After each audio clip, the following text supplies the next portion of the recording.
सभी के लिए आत्म कल्याण के लिए उन्होंने फरमाया कि मानव जीवन में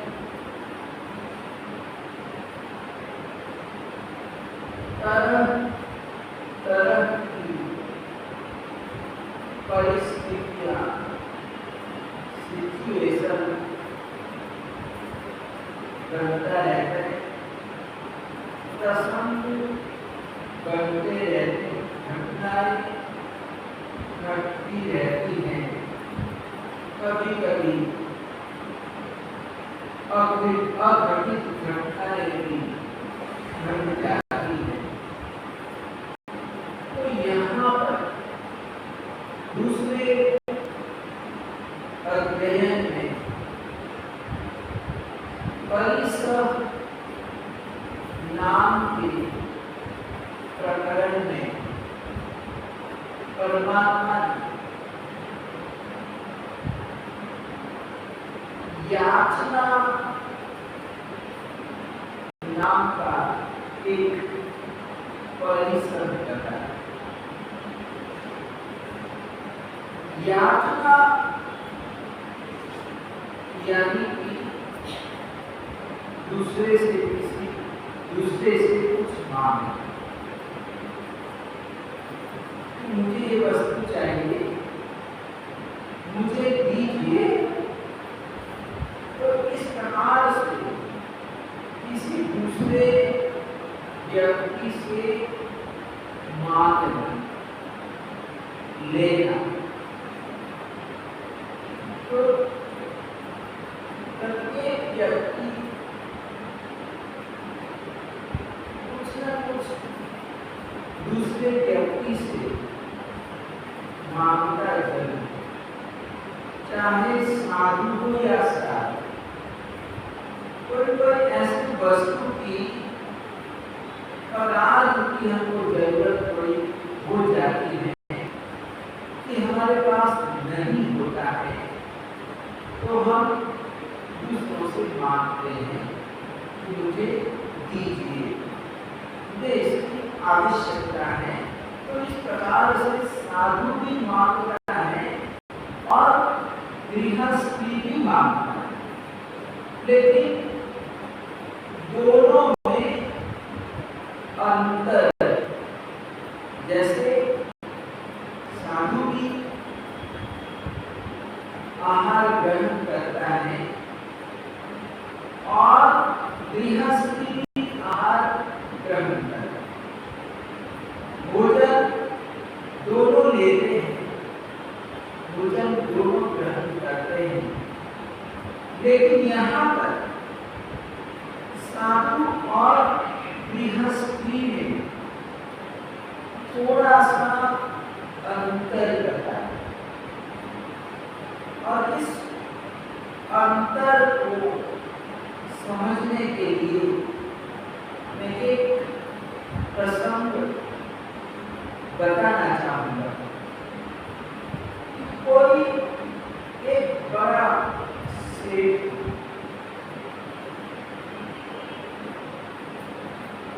बड़ी पैमाने पर उसका व्यापार चल रहा था, अच्छा बिजनेस था, कई फैक्ट्रियों का मालिक था, किसी तरह की कोई कमी नहीं थी। उसका पुण्य था कि वो जहाँ पर भी हाथ डालता उसको सफलता मिल जाती थी, ऐसा मिलता ही जा रहा। तो एक दिन उसने अपने मुनि को अपने पास बुलाया और पूछा कि अपने पास कितनी संपत्ति है, तो इसका हिसाब लगा और मुझे बता। तो मुनि ने कहा कि कुछ समय लगेगा, कुछ दिन लगेगा, सारा हिसाब करने में टाइम लगेगा,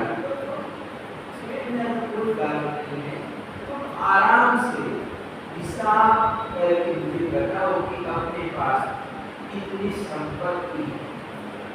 तो मुनि ने हिसाब लगाया और आकर कहता है कि सेठ जी, अपने पास इतनी धन संपत्ति है कि आप बैठे बैठे खाएंगे तो भी खत्म होने वाला नहीं है, और आपके साथ आपके जो बेटे हैं, जो बच्चे हैं, वो बच्चे भी बैठे बैठे खाएंगे, कुछ भी काम नहीं करेंगे, तो भी कहते हैं कि 2 पीढ़ी तक आप और आपके जो बच्चे हैं, जो पुत्र हैं, जो परिवार हैं, वो कहते हैं कि आराम से खाएंगे, व्यापार नहीं भी करेंगे, तो भी कहते हैं कि कोई चिंता नहीं है, यानी हमारे पास इतनी संपत्ति है, यानी 2 पीढ़ियां तक चल सकता है। तो जब सेठ ने सुना कि मैं और मेरे बच्चे आराम से खाएंगे पिएंगे तो भी हमारी संपत्ति खत्म होने वाली नहीं है, तो सेठ खुशी में आ जाता है, प्रसन्नता से वो जीता है, अपना जीवन जीता है। तो व्यक्ति जब उसमें होता है, किसी तरह की कोई चिंता नहीं होती है, तो वो आनंद में होता है, सुख में होता है।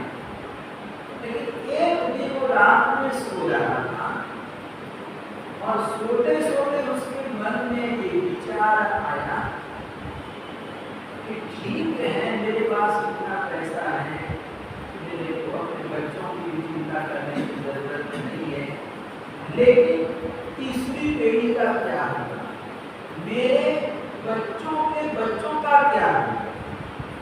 वो सोच रहा है, चिंता कर रहा है कि अभी तक वो खुश में था, खुशी में था, सुखी था, लेकिन जैसे ही उसके मन में ये विचार आता था कि मेरे बच्चों के बच्चों का क्या होगा, और विचार आते ही वो टेंशन में आ दुखी हो गया। क्या हो गया कि कल तक सुखी था, लेकिन ये जो विचार आया, एक चिंता सवार हुई कि मेरे बच्चों के बच्चों का क्या होगा, और जैसे उसके मन में एक चिंता आई, चिंता आते ही वो परेशान हो गया, दुखी हो गया। क्या हो गया, एकदम दुखी हो गया, परेशान होने लगा। तो कहते हैं कि ये जो हमारे मन के जो विचार, ये विचारों का प्रदूषण क्या है, हम सुखी और दुखी होते हैं, उसमें कहते हैं कि 90% हमारे विचार क्या होते हैं, हमारे विचार होते हैं, और हम अपने विचारों से दुखी हो जाते हैं।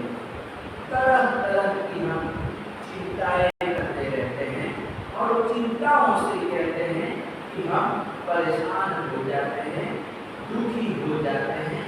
तो लोगों ने देखा कि इनके पास इतनी धन संपत्ति है, व्यापार अच्छा चल रहा है, सब कुछ अच्छा चल रहा लेकिन फिर भी इतना परेशान क्यों दिखाई देता है? तो उसके मित्र ने पूछा क्या बात है? तो उसने बताया मेरी चिंता का ये कारण है कि मेरे बच्चों का क्या होगा, मेरी तीसरी पीढ़ी का क्या होगा। तो उस मित्र ने सुना और समझ गया कोई बात नहीं है, चलो मेरा जो दोस्त है वो अपनी तीसरी पीढ़ी की चिंता कर रहा है।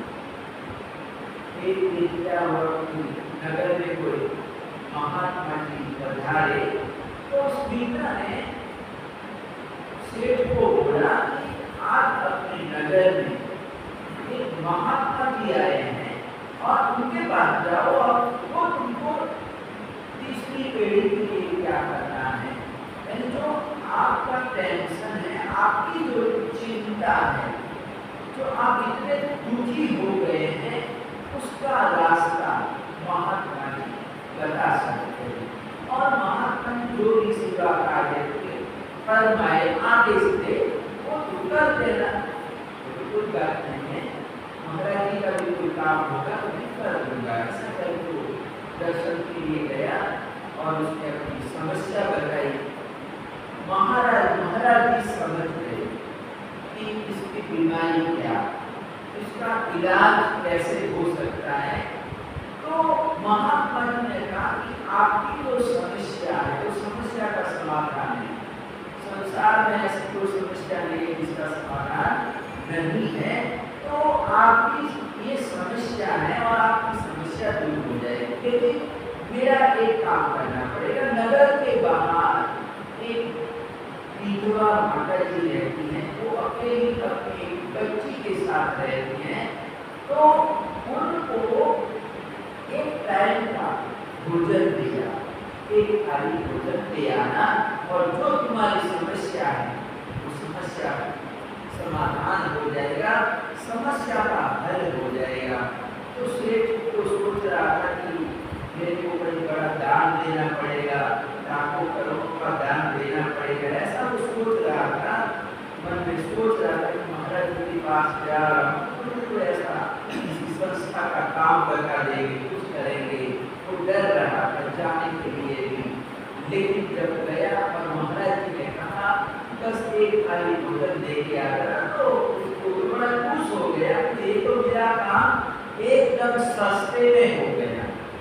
क्या हुआ, मेरे को कोई ज्यादा खर्चा भी नहीं करना पड़ा, एक टाइम का भोजन ही देना है ना, तो वो भोजन तैयार करवाता है, भारी भोजन देकर जाता है। तो नगर के बाहर वो गुड़िया की पूजा है और बालिका घर की सफाई कर रही थी और वो अपना आंगन बुहार रही थी। तो बाहर बालिका मिल गई और बालिका को उसने कहा कि मैं भोजन लेके आया हूँ, तुम भोजन ले, आज मेरा भोजन कर लो। तो बालिका ने कहा कि आज हमारे पास खाने के लिए भोजन है, यानी भोजन आ गया, यानी हमको जरूरत नहीं। बच्ची ने मना कर दिया कि हमको भोजन की जरूरत नहीं है, आज हमारे पास खाने के लिए। तो सेठ ने कहा कोई बात नहीं, कल काम आ जाएगा। सेठ ने क्या बोला, ठीक है आज तुम्हारे पास खाने के लिए है तो कल काम आ जाएगा। तो बच्ची कहती है कि बाबूजी हम कल की चिंता नहीं करते, यानी जिसने आज दिया वो कल भी देगा। क्या देगा? वो बच्ची कहती जिसने आज हमको खाने के लिए दिया है, भोजन दिया है, वो कल भी हमको देगा। मुझे चिंता करने की जरूरत नहीं है, मैं चिंता करने वाली कौन होती हूँ, वो देने वाला ऊपर बैठा है, देने वाला ऊपर बैठा है, कल की हम चिंता नहीं करते हैं। और जैसे ही बच्ची ने कहा कि हम कल की चिंता नहीं करते हैं, तो सेठ जी के मन एकदम लाइट हो गई,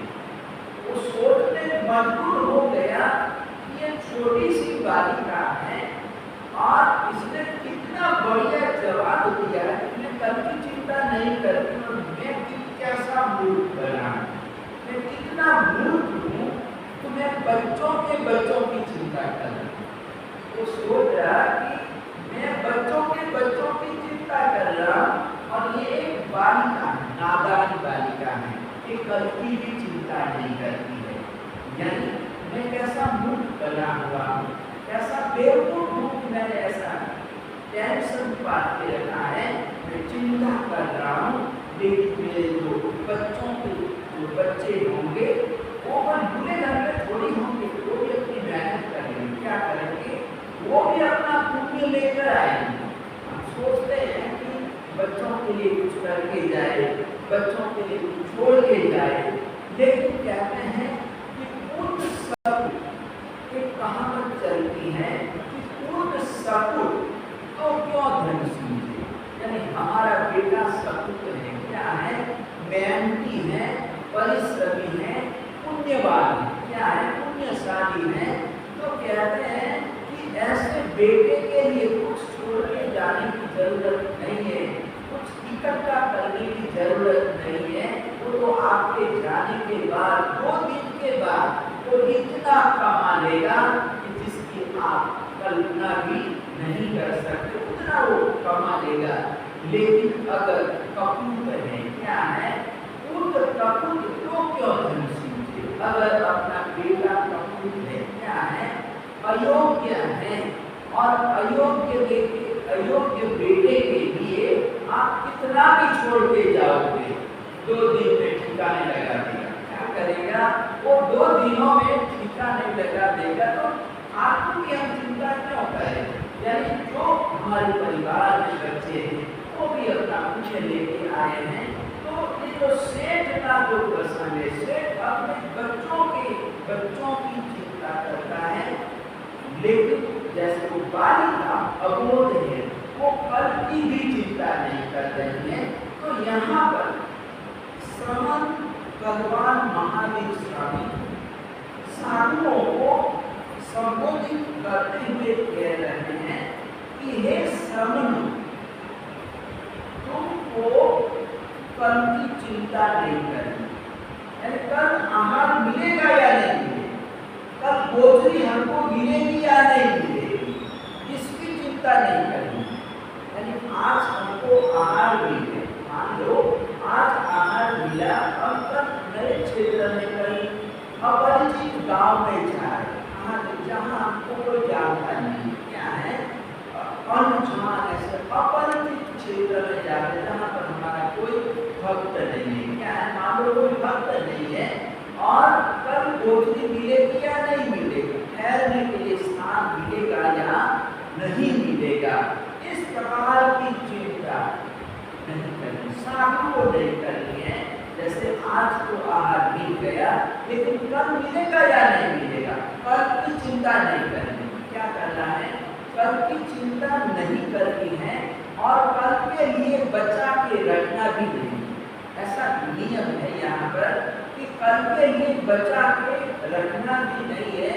हमारे लिए ऐसा कहता है कि कुठी संबलस, बाकी सूत्र में एक शब्द आता है साधु के लिए कि कुठी संबलस, यानी कि साधु इतना आहार ग्रहण करता है कि जितना अपने पेट में आ सकता है, यानी पेट भर के खा सकता है, इतना पेट भर के खाना है, जितनी भूख है, जितने अपने पेट में जगह है उतना खाना है। कुठी संबलस, यानी कि पेट भरना है लेकिन पेट नहीं भरना है, पर क्या इसकी कल की चिंता नहीं करनी, कल के लिए छोड़ना नहीं। जो हमने आहार आज प्राप्त किया है, कहते हैं कि आज ही उसको पूरा कर देना। क्या करना है, पूरा कर देना है, कल की चिंता नहीं करनी है। तो यहाँ पर कहते हैं कि उत्तरम अनुकूल, यानी इस तरह से जो साधु का जीवन है, क्या है, यहाँ पर परमात्मा ने कहा कि उत्तरम, यानी प्रतिदिन गृहस्थियों के घर में जाकर याचना करना, यानी कि गोचरी के लिए जाना। क्या करना, गोचरी के लिए जाना, भिक्षा के लिए जाना। यहाँ पर कहते हैं कर्म अनुभूति चलो, यानी परमात्मा ने कहा कि हर रोज प्रतिदिन गृहस्थियों के घर में घर घर जाना, आहार के लिए जाना, मांगना, याचना करना एक दुष्कर कार्य है। यानी परमात्मा कहते हैं कि बड़ा कठिन काम है प्रतिदिन लोगों के घर में जाना, कोई प्राप्त करना, आहार प्राप्त करना। कोई भी व्यक्ति साधु कोई भी करता है, चक्रवर्ती भी साधु करता है, एक राजा भी साधु करता है, कोई मिनिस्टर भी साधु करता है, मंत्री भी साधु करता है। ऐसा नहीं है कि मतलब जो सामान्य लोग हैं, जो गरीब हैं, वो गरीब ही भिक्षा लेते हैं, साधु करते हैं, ऐसा नहीं है। बड़े बड़े लोग भी भिक्षा लेते हैं। क्या करते हैं? भिक्षा लेते हैं। आज भी बहुत सारे ऐसे लोग हैं जो भिक्षा लेते हैं, बड़े धनी होते हैं। क्या होते हैं? बड़े धनी होते हैं, उद्योगपति होते हैं। हमारे भंवरलाल जोशी दिल्ली में रहते थे, तो कहते उन्होंने भिक्षा ली, सब कुछ अपना व्यापार सब अपने बेटों को सौंप दिया और सब कुछ छोड़ के उन्होंने अपने 50-55 साल की अवस्था में उन्होंने भिक्षा ली। क्या ले लिया? भिक्षा ले लिया। और भिक्षा लेने के बाद चाहे बड़ा व्यक्ति है या छोटा है, नियम सबके लिए क्या है? नियम सबके लिए है। चाहे राजा का लड़का हो, राजा हो, मंत्री हो, मंत्री का लड़का हो, यहाँ पर आने के बाद, मुनि होने के बाद नियम सबके लिए समान है। क्या है? नियम सबके लिए समान है।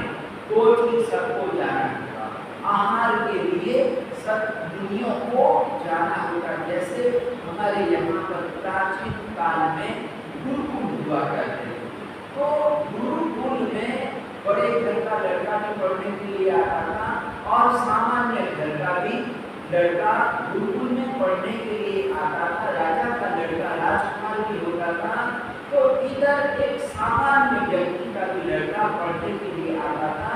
लेकिन जो गुरुकुल के नियम क्या है? गुरुकुल के नियम यानी मांगने के लिए, भिक्षा मांगने के लिए राजकुमार को भी जाना होगा। क्या होगा? राजकुमार भी घर घर में जाकर चावल दाल वगैरह सब कुछ मतलब लेके आएगा। आश्रम में किलो मतलब भोजन तैयार करेंगे, खाना खाएंगे, सब मिलके खाना खाएंगे। तो इस प्रकार से जैसे आश्रम के अंदर गुरुकुल में सबके लिए नियम बराबर होते हैं, वैसे ही यहाँ पर भी साधु कोई भी मुस्लिम घर का हो या सामान्य घर का हो, यहाँ पर नियम सबके लिए एक समान है, एक जैसे हैं। यानी गोत्री जाना है, आहार के लिए जाना है और मांग कर ही लाना है। तो परमात्मा ने कहा कि वैसे तो ये बड़ा कठिन है। क्या है? प्रतिदिन घरों में जाना बड़ा कठिन काम है, क्योंकि जो कुछ है, जो हमारे पास वस्त्र है, उपकरण है, ये सब कुछ हमने मांग कर लिया है। क्या है? ये सब हमारा मांगा हुआ है। क्या है? वस्त्र भी हमने लिए हैं, आप लोगों से लिए हैं। वस्त्र भी हमने लिया है, पढ़ने के लिए, पंडित जी का जो खर्चा है, जो भी है, यानी सारी जो बातें होगी, हमारा पूरा जो आधार है, हम निर्भर श्रावक श्राविकाओं पर रहते हैं। यानी पूरा यहाँ पर कहते हैं जो कुछ हमारे पास है, जो साधन है, कहते हैं कि वो सब कुछ वस्तु, सारी वस्तुएं हमने मांगी है। क्या है? मांगा है और हम उपयोग कर रहे हैं। मांगे हुए पदार्थों का, मांगे हुए पदार्थ वस्तुओं का हम उपयोग करते हैं। तो यहाँ पर परमात्मा ने कहा बिना मांगा तो कुछ भी नहीं। यानी साधु के पास जो कुछ है वो सब कुछ मांगा हुआ। क्या है? मांगा हुआ है। कहना पड़ता है मेरे को ये चीज चाहिए, मेरे को पुस्तक चाहिए, मुझे पेंसिल चाहिए, पेन चाहिए। तो इस प्रकार से मांगने पर श्रावक श्राविकाएं हमको लाकर देते हैं और हम उपयोग करते हैं। तो यहाँ पर परमात्मा ने कहा कि साधु के लिए यहाँ पर बताया कि साधु और गृहस्थी। तो साधु तो क्या है? प्रतिदिन घर में जाएगा और उसको आराम से कोठरी मिल जाएगी, चाहे परिचित या अपरिचित। कभी कभी अजैन जो लोग हैं, जो ज्यादातर लोग हैं, वो भी बोराते क्या करते हैं, वो भी आहार बोराते। दुनिया नस्ल खीरा जा रहे थे तो बीच में काम है, तो वो अग्रवाल का घर है, तो वो बड़े प्रेम से उतरने के लिए अपने घर में जगह देता है ठहरने के लिए, वो जगह तो जैन में अजैन है, लेकिन वर्षों से वो अपने घर में जगह देता है। उसका घर बड़ा है, कमरे बहुत सारे बने हुए हैं, तो कमरे खोल देते हैं, दो तीन कमरे कभी शादी में जाए तो खोल देते हैं। तो हम भी जाते हुए तो हमने तो बोल के रखा था कि चलो भोजली दे आना, तो मतलब श्रावण साल का है, तो जैसे ही टाइम हुआ तो भोजली दे पहुँच गए। तो वो कहता है, अग्रवाल कहता है कि महाराज जी आज आप हमारे मेहमान बने, यानी आप हमारे अतिथि है। क्या है? अतिथि है, मेहमान है, और भोजन कई बाहर से आए, वो कोई चलता है क्या? आप हमारे घर में ठहरे हैं, तो भोजन हमारे से ही लेना, यानी हम सेवा से वंचित रह गए। हमने जगह तो दे दी, ठहरने को ठहरा तो दिया, लेकिन भोजन कोई भी किसी के घर में ठहरेगा तो उसी का भोजन देगा, कोई बाहर से थोड़ी मंगाएगा। तो हमने कहा कि आपकी भावना अच्छी है, बहुत सुंदर भावना, आपकी भावना की हम कदर करते हैं, अनुमोदना करते हैं, तो जैसा आप कहोगे वैसा हो जाएगा। जो आपको चलता है, आपकी मर्यादा में, साधु मर्यादा में जो चलता है वो ही हम बनाएंगे। क्या करेंगे? वो ही हम तैयार करेंगे। और जैसे हमारे यहाँ तो सब चलता है, आलू प्याज वगैरह सब चलता है, लेकिन अगर आप करेंगे तो हमारे घर में आज नहीं बनेगा। और इस तरह से ऐसी भावना वाले भी लोग रहते हैं, सेवा भावना वाले, भक्ति करने वाले लोग होते हैं। तो इस तरह से जैन अजैन सभी लोग आहार देते हैं, बोलाते हैं। किसी के अब जानते या नहीं जानते हैं तो भी कहते हैं, बड़े प्रेम से भोजनी बोलाते हैं, देते हैं। लेकिन गृहस्थ जैसे साधु घरों में जाता है, वैसे गृहस्थ नहीं जा सकता। यानी यहाँ पर साधु में और गृहस्थ में इतना अंतर है कि साधु मांगने के लिए जा सकता है, घरों में जा सकता है, याचना कर सकता है, लेकिन एक गृहस्थ हमारी तरह नहीं जा सकता। क्या है? नहीं जा सकता, तो उसको शर्म आएगी। क्या होगी? शर्म आएगी। और कबीर दास ने लिखा है, एक दोहे में लिखा कि मांग मरण समान, यानी कि किसी के घर में जाके मांगना मृत्यु के समान। क्या है? किसी के घर में जाकर मांगना कि मेरे को चाहिए, ये वस्तु चाहिए। पुराने समय का जमाने में ऐसा होता था, गांव में हमने देखा कि कोई वस्तु मांग लो हमारे पास नहीं, जैसे आग ही जलानी, खाना पकाने के लिए आग जलानी, लकड़ियाँ घरों में लकड़ियाँ होती, तो मान लो अपने पास लकड़ियाँ जलाने के लिए आग नहीं है, तो आग लेने के लिए पड़ोसी के घर में जाना, तो वहाँ से वह जो जलती हुई लकड़ी ले आती है और फिर अपने घर को आग लगा के वो रसोई पकाते। इस प्रकार से कहते हैं कि मांगने के लिए इस तरह से जाना पड़ता है। लेकिन फिर भी कहते किसी के घर में जाकर इस तरह से मांगना, कहते हैं बड़े गृहस्थी के लिए बहुत बड़ी बात है, यानी कोई जाना नहीं चाहेगा। कबीर दास ने कहा कि मांग मरण समान है, दूसरे के घर में जाकर मांगना कहते हैं मृत्यु के समान है। मत कोई मांगो भी, यानी एक प्रकार की भीख हो गई, यानी कंगाल भी जाके मांग सकता है। क्या कर सकता है? जो कंगाल होगा, जो भिखारी होगा, वो ही मांगेगा कि दे दो कुछ मेरे को। जैसे रोड पर बैठे हुए जो व्यक्ति होते हैं वो मांगते हैं कि मतलब कई दिनों का मैं भूखा हूँ, मैं गरीब हूँ, मेरे से काम नहीं होता है। तो इस तरह से दीनहीन अवस्था में वो मांगता है और ऐसे वो दीनहीन गरीब के वचन बोलता है। क्या बोलता है? वचन बोलता है। लेकिन साधु कभी इस तरह की भाषा का प्रयोग नहीं करता। जैसे चाहे कोई चीज मिले जा रही है, वो कभी कहते हैं कि निराश नहीं होता है, दुखी नहीं होता है। चलो आज कोई चीज नहीं भी मिली तो कहते हैं कि उसके चेहरे पर कभी भी गम की निशानी नहीं होती। जैसे हम दूल्हे का गीत गाते हैं आत्माराम जी महाराज का, ऐसे भी कई हजारों दिन गुरु को गिनी न पहुंचे। हम गाते हैं कि ऐसे भी के हजारों दिन गुरु को गिनी न पहुंचे, लेकिन चेहरे पे दुखी नहीं, गम की कभी निशानी, यानी गम की निशानी, यानी कहते हैं कि चेहरा जैसा कहे प्रसन्न चित्त। क्या है? प्रसन्न चित्त, चाहे आहार मिला या नहीं।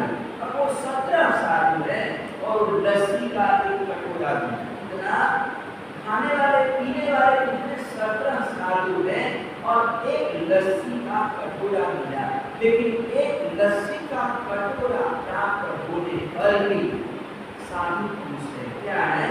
खुश है। उनकी जो मन की जो प्रसन्नता है वो वैसी की वैसी बनी हुई है। तो जो साधु है वो साधु कभी दीन गरीब नहीं होता। क्या होता है? साधु भले गृहस्थी के घर में जाएगा, प्रतिदिन भोजन के लिए जाता है, मांग कर ही सब कुछ लाता है, लेकिन कहते हैं तो दीन कभी नहीं बनता। जबकि जो गृहस्थी होगा, गृहस्थ किसी के घर में जाएगा तो कहते हैं कि उसको दीन हो जाना पड़ता है। मांगने के लिए अब किसी से पर जाते हैं तो चलो अभी मेरी ऐसी स्थिति है, खराब परिस्थिति है, लेकिन आगे जाके मैं दे दूंगा। तो इस प्रकार से कहते हैं कि उसको 3 शब्द बोलने पड़ते हैं। तो इस तरह से मांगने से मरना भला। यहाँ पर कबीरदास जी ने कहा कि मांगने से मर जाना अच्छा है, यानी यह सद्गुरु की सीख है। सद्गुरुओं ने हमको ऐसी शिक्षा दी है कि हमको अपने बल पर मेहनत करना चाहिए, भुजाओं के द्वारा प्राप्त करना चाहिए, धन कमाना चाहिए। ऐसा नहीं कि हम मांगते हैं दूसरों पर आधारित है। ससुराल में से मिल जाएगा, ससुराल वाले ससुर की मदद कर देंगे, दुकान खोल के दे देंगे, ऐसा नहीं। यहाँ पर कहते हैं कि अपने पुरुषार्थ से, अपने बल से ही कमाना है। क्या करना है? अपने बल से कमाना है, मांगना नहीं है। क्या है? मांगना नहीं है। तो एक गृहस्थी के लिए क्या है? गृहस्थी के लिए है कि गृहस्थी तो मेहनत करता है, धंधा करता है, दुकान आदि जो भी है वो अपनी आजीविका करता है और आजीविका करना जरूरी। क्या है? धन कमाना भी जरूरी है। हमारे यहाँ पर मना नहीं है, पैसा कमाना मना नहीं है, लेकिन कहा कि न्याय संपन्न विभव, यानी बताया कि जो हम कमाते हैं, जो पैसा कमाते हैं, जो न्याय नीति से आया हुआ होना चाहिए। नियम क्या है? रूल्स इतना है कि पैसे कमाओ। जैसे परमात्मा के 10 श्रावक थे, आनंद काम देव आदि 10 श्रावक थे, तो वो कितने धनाढ्य थे, यानी बड़े धनाढ्य थे, पैसे वाले थे, हर तरह की उनके पास संपत्ति थी। क्या थी? संपत्ति थी। कहते हैं कि एक व्यक्ति के पास 4 गोकुल हुआ करते, यानी कि वो यानी गाय, यानी कि एक गोकुल में यानी अलग अलग उसके विभाग कर देते थे, क्योंकि इतनी सारी गायों को एक साथ में भी नहीं रख सकते, तो उसका अलग अलग विभाग करते थे, उसको गोकुल बोलते थे। एक गोकुल, दूसरा गोकुल, तीसरा गोकुल, चौथा गोकुल। तो इस तरह से एक गोकुल में 10,000 गायें रहती,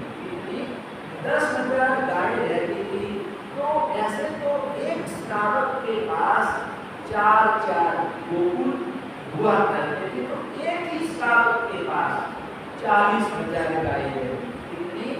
40,000 गाय। तो व्यक्ति के पास 40,000 गाय है, तो उसके पास जमीन जायदाद कितनी? जमीन भी तो उतनी रखनी पड़ेगी। इतना पशु रखा हुआ है, बछड़े, बैल, सब कुछ होगा। गाय ही इतनी है तो बैल भी होंगे, दूसरे पशु भी होंगे। तो इस तरह से कहते हैं उसके पास दूसरी संपत्ति कितनी होगी? रुपया पैसा 40,000 गाय, तो दूध मक्खन आएगा, तो उसको बेचेंगे करेंगे, तो उसका पैसा आएगा, इनकम होगी। तो इस तरह से कहते हैं वो बड़े पैसे वाले धनाढ्य श्रावक हुआ करते थे। लेकिन फिर भी उन्होंने मर्यादा पाली।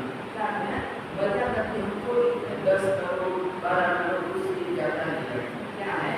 इससे हमको ज़्यादा पैसा रखना नहीं है। इस प्रकार से उन्होंने परिमाण कर धारण किया हुआ था। हम ये अंगीकार कर सकते हैं कि 12 व्रतों का पालन करना तो इतना कठिन नहीं, आप कर सकते हैं। मान लो हम जिंदगी में कमा के कितना कमाएंगे?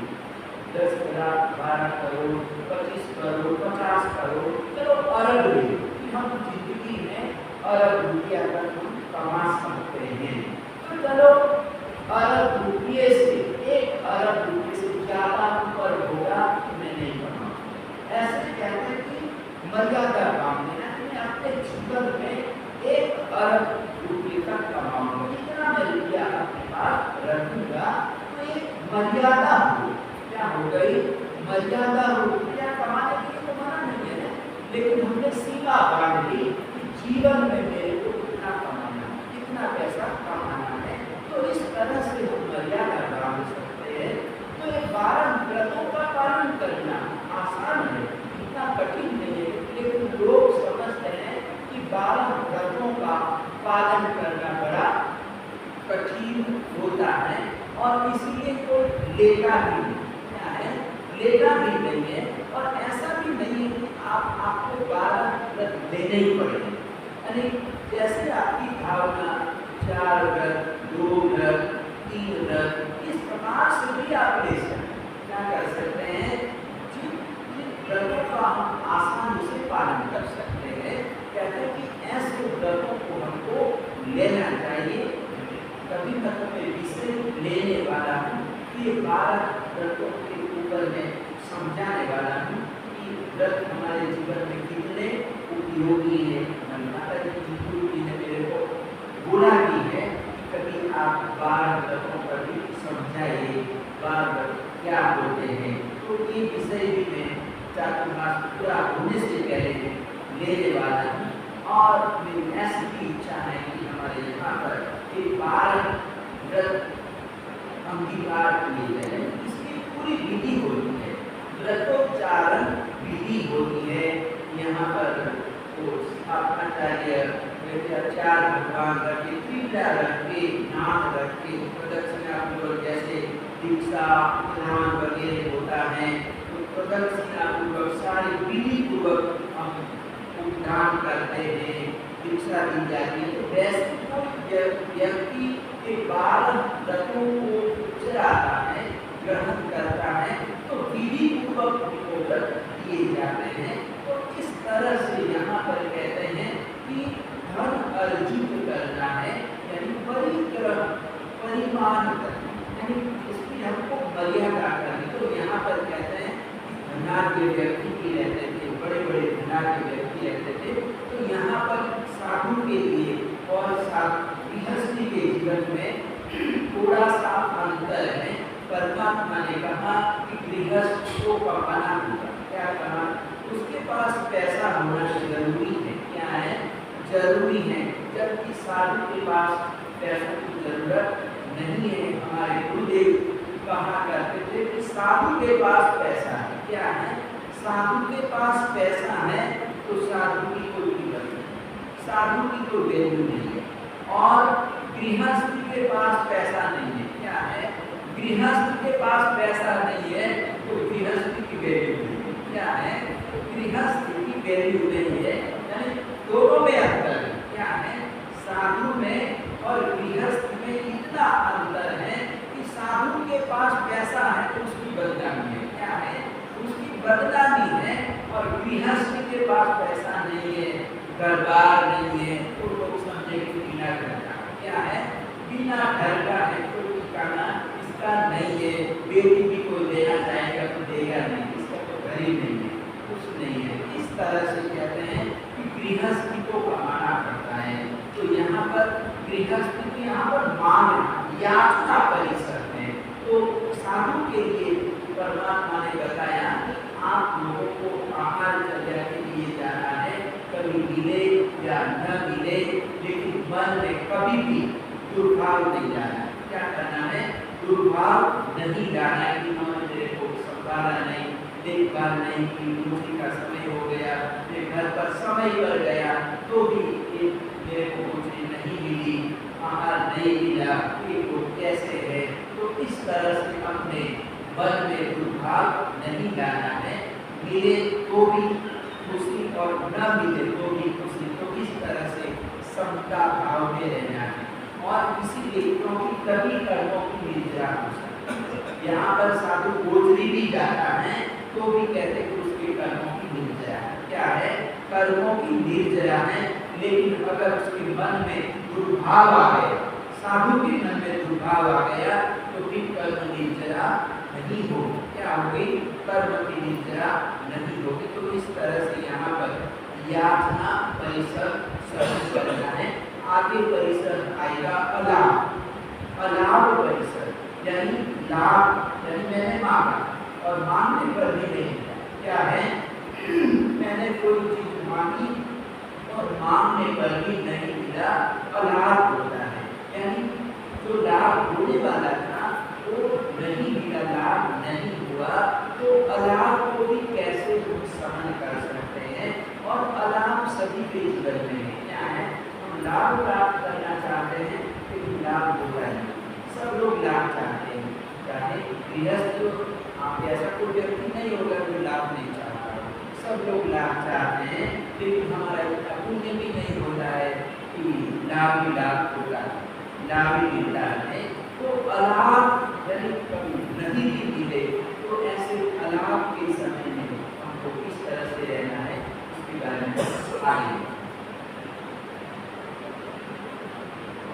तो धन्य कुमार चरित्र में अपना प्रश्न चल रहा था कि धन्य कुमार ने अपना घर छोड़ घर का त्याग कर दिया और उन्होंने मालव प्रदेश की ओर जाने का रास्ता है, यानी एमपी की ओर वो आगे बढ़ने लगे, जाने लगे। और चलते चलते सुबह हो जाती, सूर्योदय हुआ,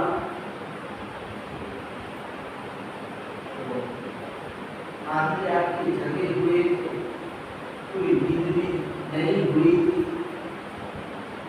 और घर पूरे परिवार का वियोग चाहते नहीं थे छोड़ना। अपने माता पिता का इतना स्नेह, अपार स्नेह, लेकिन सब कुछ नजरअंदाज करते हुए, न चाहते हुए भी घर को छोड़ना पड़ा। अकेले अभी तक सबके साथ परिवार के साथ घर में रहे हैं, लेकिन आज अकेले, और वो भी परदेश में। क्या है? दूसरे प्रदेश चलते चलते पहुंच गए और कोई बड़ा सा खेत था। तो खेत में पहुंचे तो खेत के बीच में एक वट वृक्ष का बड़ा पेड़ था और पेड़ के नीचे वो विश्राम के लिए बैठते हैं। तो बैठते ही नींद आ जाती है, वो सो जाते। और इधर किसान खेती करने के लिए, हल जोतने के लिए अपने खेत में आता है। यहाँ पर बताया कि अथवा तस्मिन क्षेत्र, यानी उस खेत में कश्चित भारी क्षेत्र में खेत थे। एक किसान हल को चला, यहाँ पर भारी यानी किसान। अपने यहाँ पर गौतम स्वामी का प्रसंग आता है कि एक बार गौतम स्वामी भारी को प्रतिबोध करने के लिए गए, यानी किसान को देश देने के लिए गए और उसको समझाया और उसने गौतम स्वामी की बात भी मान ली और इतना वो प्रभावित हुआ। गौतम स्वामी के जीवन से उतना प्रभावित हुआ, पहली बार मिला, पहली बार मिला और गौतम स्वामी के रूप से उन्होंने धर्मोपदेश सुना और उसी समय तुरंत दीक्षा ली। क्या हो गया, वो साधु हो गया। तो दीक्षा देकर वो अपने नए शिष्य को लेकर गौतम स्वामी परमात्मा के पास आए, भगवान महावीर स्वामी के पास परमात्मा का समोसर लगा हुआ था। तो उसने देखा समोसर के नजदीक आते ही, द्वार पर आते ही महावीर को देखा और महावीर को देखते ही उसने कहा कि ये तुम्हारे गुरु है क्या, मेरे को नहीं रहना। वो समोसर तक आ गया, परमात्मा के एकदम पास में आ गया और उसने देखा और देखते ही उसको गुस्सा आया, कौन आया कि ये तुम्हारे गुरु है क्या, तो मेरे को नहीं रहना, और चला गया। तो लोग हंसने लगे कि गौतम स्वामी कैसा चेला लेके आया और चला गया। गौतम स्वामी की ऐसी जबरदस्त लगती थी कि जी हाँ दीजिए दी, यहाँ केवल तुझे। यानी गौतम स्वामी जिस जिस व्यक्ति को दीक्षा देते थे उस व्यक्ति को केवल याद हो जाता, क्या हो जाता था, वो केवल हो जाता है। 15 तापसों को दीक्षा दिया और दीक्षा देते ही सभी को केवल ज्ञान हो गया। क्या हो गया, केवल ज्ञान हो गया। तो ऐसे महान गुरु गौतम स्वामी थे, लेकिन यहाँ पर ऐसा मुझे पहला ऐसा शिष्य मिला था कि जो दीक्षा लिया, आया और चला गया। चिंता, गौतम स्वामी विचार में पड़ गए कि क्या बात है, इसमें मेरे से प्रभावित होकर कि ये कितने महान है और ऐसा करके मेरे पास दीक्षा लिया, लेकिन मेरे प्रभु महावीर को देखते ही वो क्यों डर गया, भाग गया, मेरे को नहीं रहना है। तो इसका क्या कारण, तो परमात्मा ने बताया कि गौतम स्वामी खेद मत करो, खेद करने की जरूरत नहीं है, ये मेरे पूर्व भक्त का बैरी जीव क्या है, बैरी जीव मेरे से बैर भाव रखता है और इसने जैसे उसने देखा मेरे से भाग गया, देखते ही भाग गया। लेकिन तुम्हारे देश से उसने दीक्षा ली, अरे उसकी दीक्षा छोड़ दी है, लेकिन उसने सम्यक दर्शन प्राप्त कर लिया। जो दीक्षा दिया व्यर्थ नहीं गया। क्या है, तुम दुखी मत, खेद मत करो कि एक किसान को, भले किसान वापस घर चला गया, लेकिन दीक्षा लेने से उसने केवल अपना सम्यक दर्शन प्राप्त कर लिया है।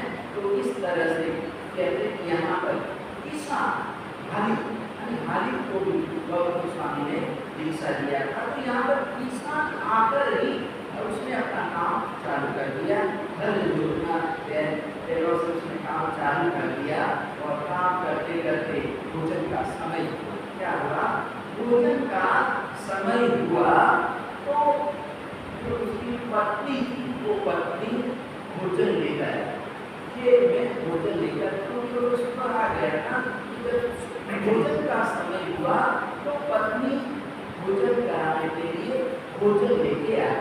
तो यहाँ पर धन्य कुमार सोया हुआ है, मतलब सादा खाना आता था। यानी किसान के पास क्या होता है, चलो रोटी सब्जी होगी, कभी चावल दाल होगा, यानी ज़्यादा आइटम है, रोटी नहीं है। यानी जो उल्लास का भोजन होता है, उन प्रकार के लोग भोजन करते, सादा भोजन होता है, ज़्यादा आइटमें नहीं होती, एक 2-3 आइटम होती हैं। लेकिन आज धन्य कुमार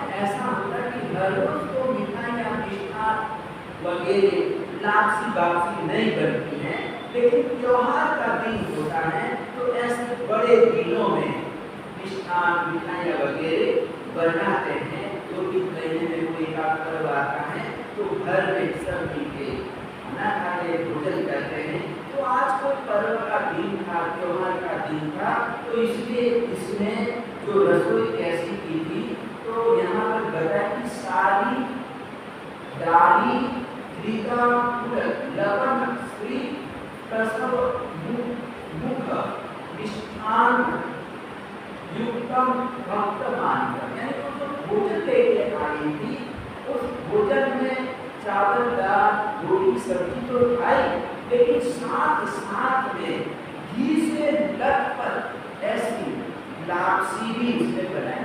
क्या बनाया था? लापसी, यानी गाँवों में लापसी प्रमुख मिष्ठान मानी जाती है, मिठाई मानी जाती है। तो पर्व का दिन था तो आज उसने लापसी भी बनाई थी और अच्छी तरह से घी मसाला वगैरह सब कुछ उसने डाला हुआ था। तो भोजन के लिए और अपने पति देव को कहती कि भोजन का समय हो गया, आप भोजन कर लो और भोजन के बाद में काम करना, काम प्रारंभ करना। तो किसान हाथ पाँव धो के भोजन की तैयारी करता तो देखता है कि पेड़ के नीचे एक लड़का सोया हुआ है, युवान सोया हुआ है। तो चलो हम दोनों साथ में, इसको भी मैं जगाता हूँ और इसको भी मैं भोजन देता हूँ, भोजन कराता हूँ। ऐसा करके युवा के पास आया, कुमार के पास आया और बड़े प्रेम से उसको जगाया और जगाने के बाद बोला कि मेरे लिए भोजन आया है तो तुम भी मेरे साथ भोजन कर। तो धन्य कुमार ने कहा कि मैं आपकी अच्छी बात, अच्छी भावना है कि आप मेरे को भोजन करवा रहे हैं, लेकिन मैं बिना काम किए भोजन नहीं करता। धन्य कुमार ने क्या कहा कि मैं बिना काम किए भोजन नहीं करता हूँ, तो मैं ऐसा कर थोड़ा सा आपका काम कर देगा। यानी खेती का काम आप हल जोत रहे हैं, हल चला रहे हैं, तो मैं थोड़ा सा काम कर देगा और काम करने के बाद मैं रोटी खाऊंगा, मैं भोजन करूँगा। तो काम करने के लिए, हल जोतने के लिए आपकी आज्ञा चाहिए। धन्य कुमार ने कहा कि मैं खेती आपको मदद कर सकता हूँ।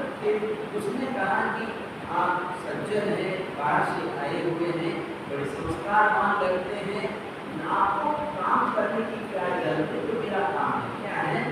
खेती करना, हल चलाना मेरा काम है। आप सुकुमार लगते, बड़े से लगते हैं, आपको ये काम नहीं होगा। नहीं, धन्य कुमार ने कहा मेरे को भी खेती करना आता है। क्या है? खेती का काम मुझे भी आता है। और ऐसा करके उसने वो हल चलाना, पैरों को हाँकना चालू कर दिया और वो हल चलाने लगा। तो थोड़ा सा वो हल ले आगे गया होगा कि मतलब कोई आवाज आई, नीचे से जमीन में से आवाज आई, तो उसने रोक दिया, पैरों को रोक दिया और मिट्टी हटा के देखा तो वहां पर एक असंख्यों का कलश निकला, यानी दबाया हुआ धन निकला।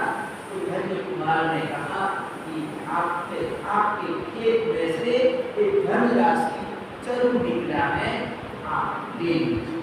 धन्य कुमार ने किसान को बोला कि आपकी खेत में से, आपकी जमीन में से ये निकला है, आप ले लीजिए। तो किसान ने कहा मैं तो यहाँ पर रुक गया था खेत में काम करने के लिए, मेरी पूरी जिंदगी हो जाई है, लेकिन कभी ऐसा निधार नहीं निकला। लेकिन आप पधारे, आप बड़े पुण्यशाली हैं और आपके आने से धन मिला है, तो ये धन मेरा नहीं, आपका क्या है? वो कहता है कि आप रखो। किसान कहता है कि आप रखो, धन्य कुमार कहता है कि आप रखो। तो इस तरह से दोनों रखने के लिए तैयार नहीं है। और आखिर धन्य कुमार ने कहा कि आप कितना आदर करते, सेठ ने भी कहा, तो किसान ने कहा कि आप देना ही नहीं चाहते तो कोई बात नहीं, मुझे भी ठंडा हो रहा है, कोई बात नहीं, आपकी इच्छा नहीं है तो मैं रख लेता हूँ। ऐसा करके मतलब उसने, किसान ने अपने पास रख लिया और उसके बाद में दोनों ने मिलकर भोजन किया, आराम से भोजन किया। और भोजन करने के बाद धन्य कुमार आगे निकल जाता है, आगे बढ़ जाता है। और अब ये जो धन है, कलश मिलाना, असत्यों का कलश। तो ये जो किसान है वो किसान भी बड़ा प्रामाणिक क्या है, प्रामाणिक है। तो अब ये मिले हुए धन को, हालांकि उसकी जमीन में से निकला है, उसका मालिक वो ही